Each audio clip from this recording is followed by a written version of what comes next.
Good morning children. पिछली कक्षा में हम लोगों ने बड़े भाई साहब पाठ का अध्ययन किया था। पाठ में हमने देखा कि किस प्रकार बड़े भाई साहब अपने छोटे भाई का ध्यान रखते हैं और वो स्वयं दिन रात पढ़ते रहते हैं। छोटे भाई को पढ़ाई न करने एवं बाहर खेलने के लिए डांट लगाते हैं। तो बच्चों, आइए अब हम आज देखते हैं कि किस प्रकार बड़े भाई साहब लेखक को पढ़ाई करने के लिए बोलते हैं। इस तरह अंग्रेजी पढ़ोगे तो जिंदगी भर पढ़ते रहोगे और एक हर्फ ना आए। अंग्रेजी पढ़ना कोई हंसी खेल नहीं कि जो चाहे पढ़े। ऐरा गैरा नत्थु खैरा सभी अंग्रेजी के विद्वान होते हैं। ऐसा होता तो ऐरा गैरा मतलब जिसको देखो वो अंग्रेजी का विद्वान हो जाता है। ऐसे पढ़ोगे तो अंग्रेजी नहीं पढ़ पाओगे, नहीं आए, एक हर्फ नहीं आएगा, मतलब एक अक्षर भी नहीं आएगा। और अंग्रेजी पढ़ना कोई हंसी खेल नहीं कि मजाक मजाक में तुम पढ़ लोगे। बड़े भाई साहब ये लेखक से बोलते हैं। अगर ऐसा ही होता तो जिसको एरू गैरू नत्थु खैरा मतलब जिसको देखो वही अंग्रेजी का विद्वान हो जाता। यहाँ रात दिन आंखें फोड़नी पड़ती है और खून जलाना पड़ता है, तब कहीं यह विद्या आती है। लेखक बोलते हैं दिन रात मैं मेहनत करता हूँ, अपना खून जला जला कर पढ़ता हूँ, तब जाकर के मुझे अंग्रेजी आती है। और आती क्या है? हाँ, कहने को आती है। बड़े बड़े विद्वान भी शुद्ध अंग्रेजी नहीं लिख सकते। फिर कहते हैं कि आती क्या है? बस कहने को आती है कि मुझे अंग्रेजी आती है। बड़े बड़े विद्वान भी शुद्ध अंग्रेजी नहीं लिख सकते। बोलना तो दूर रहा। और मैं कहता हूँ तुम कितने घोघा हो कि मुझे देखकर भी सबक नहीं लेते। मैं कितनी मेहनत करता हूँ, यह तुम अपनी आंखों से देखते हो। अगर नहीं देखते तो यह तुम्हारी आंखों का कसूर है, तुम्हारी बुद्धि का कसूर है। लेखक क्या बोलते हैं कि तुम देखते हो कि दिन रात मैं कितनी मेहनत करता हूँ। लेखक से बोलते हैं बड़े भाई साहब कि देखो तुम कितना दिन रात मैं मेहनत करता हूँ, अपनी आंखें दिन रात फोड़ता हूँ, पढ़ता रहता हूँ, और फिर भी तुमको समझ में नहीं आता। तुमको इससे सबक लेनी चाहिए कि पढ़ाई कितनी मुश्किल है। और तुम्हें अगर ये बुद्धि में तुम्हारे नहीं घुस रहा है, तुम्हें समझ में नहीं आ रहा है, तो तुम्हारी आंखों का कसूर है, तुम्हारी बुद्धि का कसूर है, यानी तुम्हारी बुद्धि का दोष है। तुम्हारी बुद्धि नहीं समझ रही है तो यह उसका दोष है। तो बच्चों, नेक्स्ट पैराग्राफ। इतने मेले तमाशे होते हैं, मुझे तुमने कभी देखने जाते देखा है? रोज ही क्रिकेट और हॉकी मैच होते हैं, मैं पास नहीं फटकता, हमेशा पढ़ता रहता हूँ। उस पर भी एक एक दर्जे में 2-2, 3-3 साल पढ़ा रहता हूँ। फिर भी तुम कैसे आशा करते हो कि तुम यूं खेल कूद में वक्त गंवाकर पास हो जाओगे? बड़े भाई साहब बोलते हैं लेखक से कि देखते हो तुम कैसे मैं रहता हूँ, कितना मेला तमाशा लगता है, मैं कभी नहीं देखने जाता। कि मैच होते हैं मैं नहीं जाता, आसपास वहाँ खड़ा भी नहीं होता हूँ। और एक एक दर्जे में, एक दर्जे मतलब कक्षा या क्लास में 2-2, 3-3 साल पढ़ा रहता हूँ। फिर भी तुम कैसे आशा करते हो कि तुम इतना मस्ती करके, खेल कूद करके इतनी मस्ती में समय गंवाते हो और तुम पास हो जाओगे? तुम कैसे ये उम्मीद करते हो? मुझे तो 2 ही 3 साल लगते हैं, तुम उम्र भर इसी दर्जे में पढ़े सड़ते रहोगे। फिर लेखक से बोलते हैं बड़े भाई साहब कि मुझे तो 2 ही 3 साल लगते हैं, लेकिन तुम जिस तरह रह रहे हो, खेल रहे हो, कूद रहे हो, मस्ती कर रहे हो, उससे तो लगता है कि तुम इसी दर्जे में जिंदगी भर पड़े रह जाओगे। अगर तुम्हें इस तरह उम्र गंवानी है तो बेहतर है घर चले जाओ और मजे से गुल्ली डंडा खेलो। दादाजी की गाढ़ी कमाई के रुपए क्यों बर्बाद करते हो? कहते हैं कि इसी तरह मस्ती करना है, खेलना है, कूदना है, पढ़ाई नहीं करना है, तो इससे अच्छा है कि तुम घर चले जाओ, वहाँ पे बच्चों के साथ अपना गुल्ली डंडा खेलो, यहाँ रह के दादाजी के पैसे को बर्बाद ना करो। ये लेखक से बड़े भाई साहब कहते हैं। मैं यह लताड़ सुनकर आंसू बहाने लगा। जवाब ही क्या था? अपराध तो मैंने किया, लताड़ कौन सा है। भाई साहब उपदेश की कला में निपुण थे।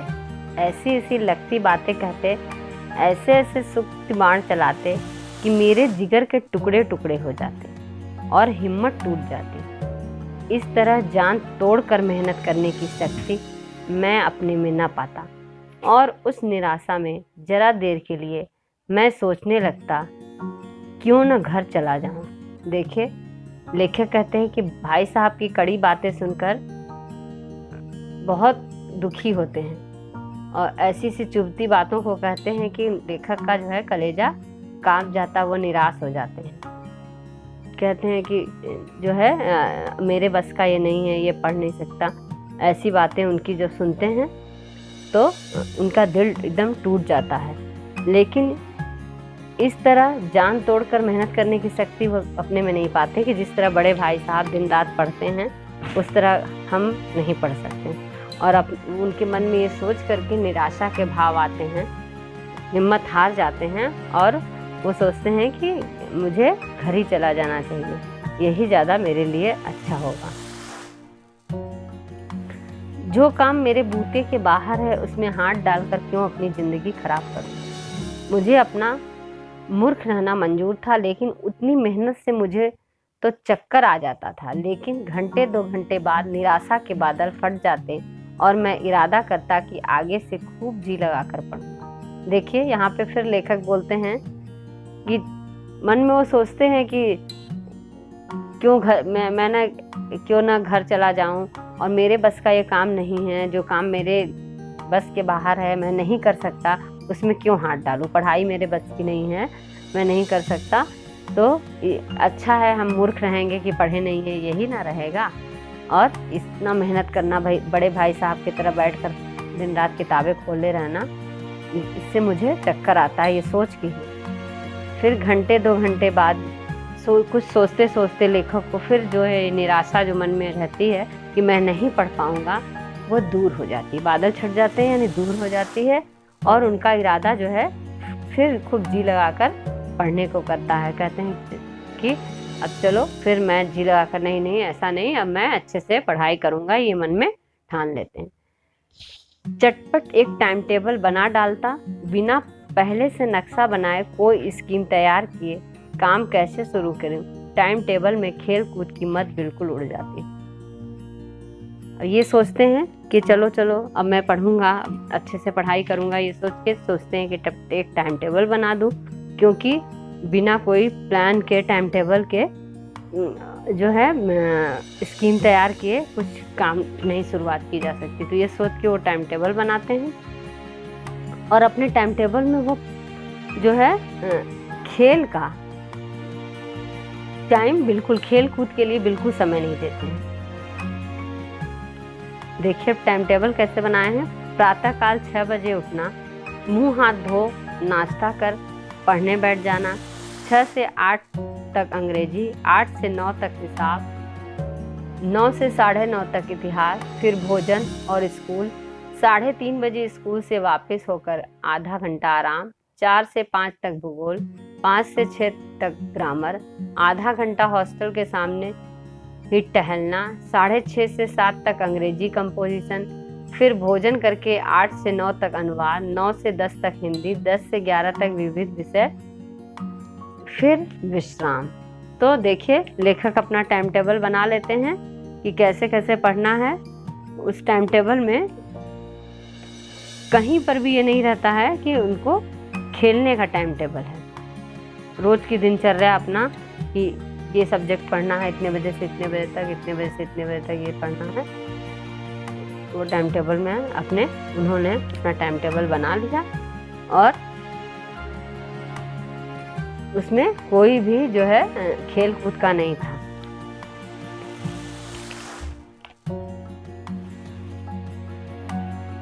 मगर टाइम टेबल बना लेना एक बात है, उस पर अमल करना दूसरी बात। पहले ही दिन उसकी अवहेलना शुरू हो जाती। मैदान की वह सुखद हरियाली, हवा के हल्के हल्के झोंके, फुटबॉल की वह उछल कूद, कबड्डी के वह दांव घात, वॉलीबॉल की वह तेजी और फुर्ती, मुझे अज्ञात और अनिवार्य रूप से खींच ले जाती और वहां जाते ही मैं सब कुछ भूल जाता। तो देखिए यहाँ पर क्या है, लेखक ने टाइम टेबल तो बनाया, परंतु पहले ही दिन से टाइम टेबल की अनदेखी शुरू हो गई, यानी उस पर ध्यान नहीं दिया।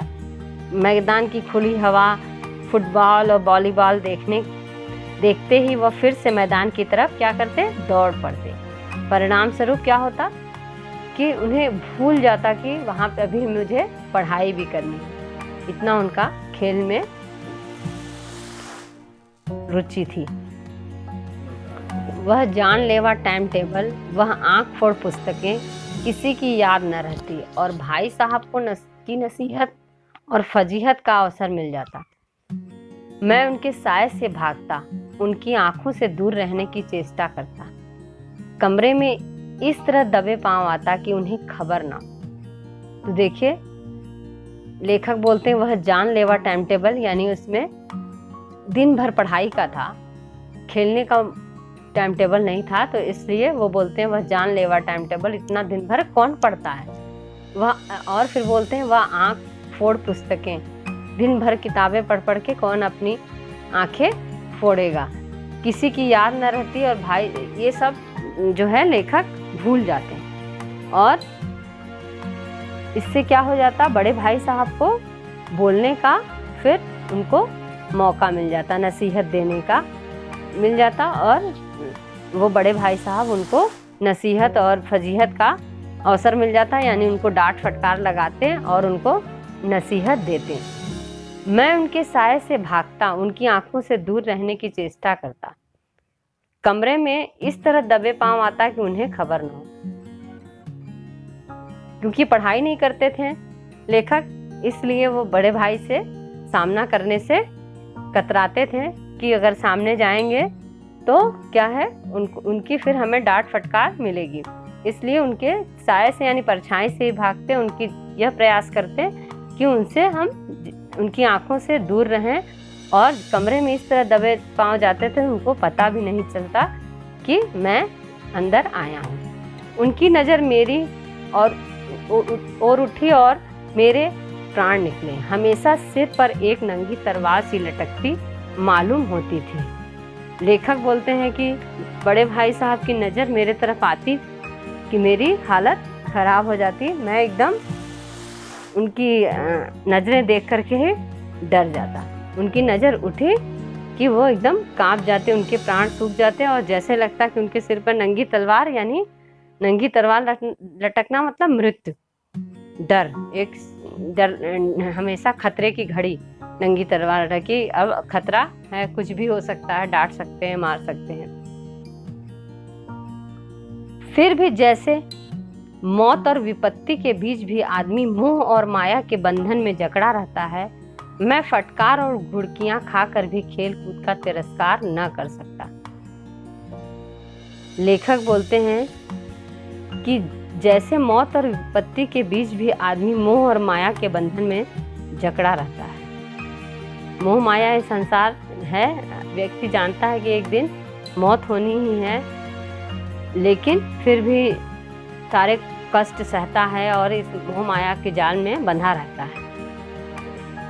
उसी प्रकार मैं भी कितनी भी डांट सुनता, घुड़कियां मतलब डांट सुनता, फटकार सुनता बड़े भाई साहब का, फिर भी खेल कूद से दूर ना हो पाता, खेल कूद का कभी भी उनसे तिरस्कार ना हो पाता कि खेल कूद को छोड़ दें। तो बच्चों आज हम लोग बस इतना ही पढ़ते हैं, अब आगे के पाठ को हम लोग अगली कक्षा में पढ़ेंगे।